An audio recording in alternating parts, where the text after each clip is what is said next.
मोदी जी कहते हैं कि वो सबके साथ है, मगर ये आंकड़े बोलते हैं जो सबका होता है वो किसी का नहीं होता। और बंगाल के साथ तो कुछ अलग ही रिश्ता है इनका। The relationship is that of quid pro को, ठुकरा के मेरा प्यार मेरा इंतकाम देखेगी। मतलब वोट है तो नोट है और वोट नहीं तो नोट नहीं। As per the available reports, as on 19 July, rupees 1.23 lakh crore is already due from the government of West Bengal against flagship programs like Manrega, PM Awas Yojana, Gram Sadak Yojana, National Health Mission, Central Food Subsidy.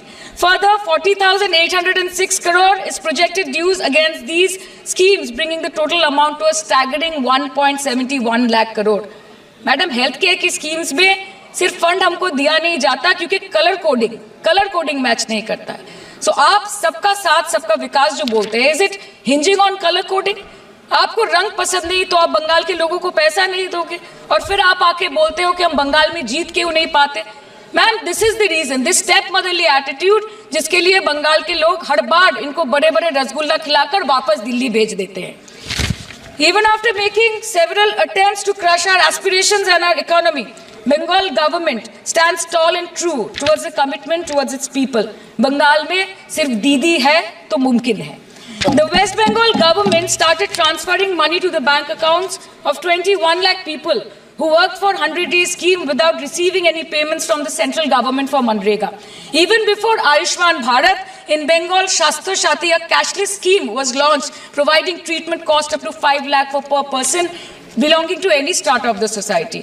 आज कलकत्ता के किसी आलिशान private hospital में जहाँ पे एक अमीर आदमी की चिकित्सा होती है, वही बगल वाले बेड में एक गरीब मजदूर, एक गरीब किसान की भी ट्रीटमेंट होती है। यही है ममता बनर्जी का विकास। और आपके अमृत काल में the cost of medical treatment has been doubled in the last 5 years।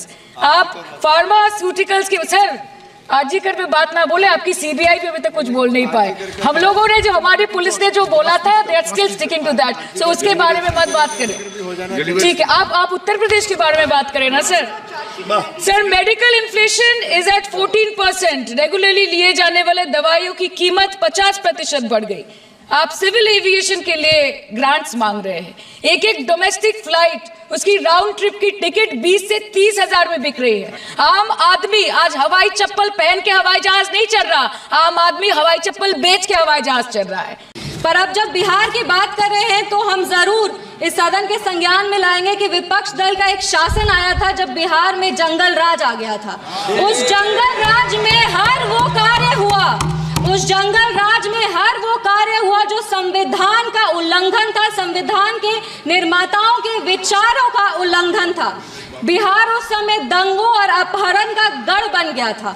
हम आभार व्यक्त करेंगे हमारे यशस्वी प्रधानमंत्री श्री नरेंद्र मोदी जी का, हमारे माननीय मुख्यमंत्री श्री नीतीश कुमार जी का और हमारे पार्टी के राष्ट्रीय अध्यक्ष श्री चिराग पासवान जी का, जिनके अथक प्रयासों की वजह से आज संविधान के उसूल बिहार में कायम है।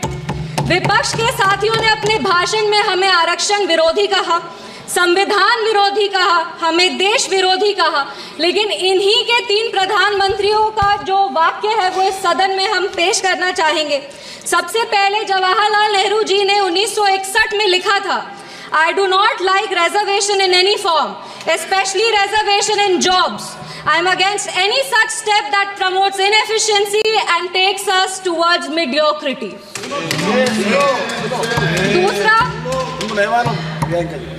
दूसरा इंदिरा गांधी जी ने, नीरज चौधरी जी की एक किताब थी हाउ प्राइम मिनिस्टर डिसाइड्स, उसमें उन्होंने कहा था अपने तब के लॉ मिनिस्टर शिवशंकर जी को कि एक ऐसा ATR तैयार कीजिए कि सांप भी मर जाए और लाठी भी न टूटे। ये मंडल कमीशन के रिपोर्ट पे उन्होंने कहा था। तीसरी राजीव गांधी जी ने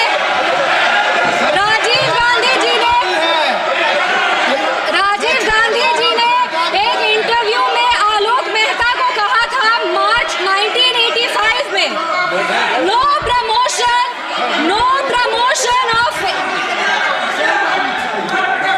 राजीव गांधी जी ने एक इंटरव्यू में जर्नलिस्ट आलोक मेहता को कहा था मार्च 1985 में कि no promotion of idiots in the name of reservation, and that promoting idiots in the name of reservation would harm the entire country.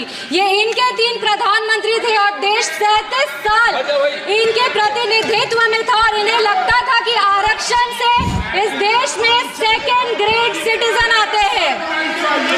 Congress को माफी मांगनी चाहिए इस पर। आप बात करते हैं सेक्युलरिज्म की, की तो एक आंकड़ा भी पेश करेंगे। जवाहरलाल नेहरू जी के कार्यकाल में 16 राज्यों में 243 सांप्रदायिक दंगे हुए। इंदिरा गांधी जी की कार्यकाल में 15 राज्यों में 337 सांप्रदायिक दंगे हुए और राजीव गांधी जी के कार्यकाल में 16 राज्यों में 291 सांप्रदायिक दंगे हुए। ये कैसा सेक्युलरिज्म का परिभाषा है, हमें तो समझ नहीं आता। एक और बात कहेंगे, कहानी सुनाएंगे।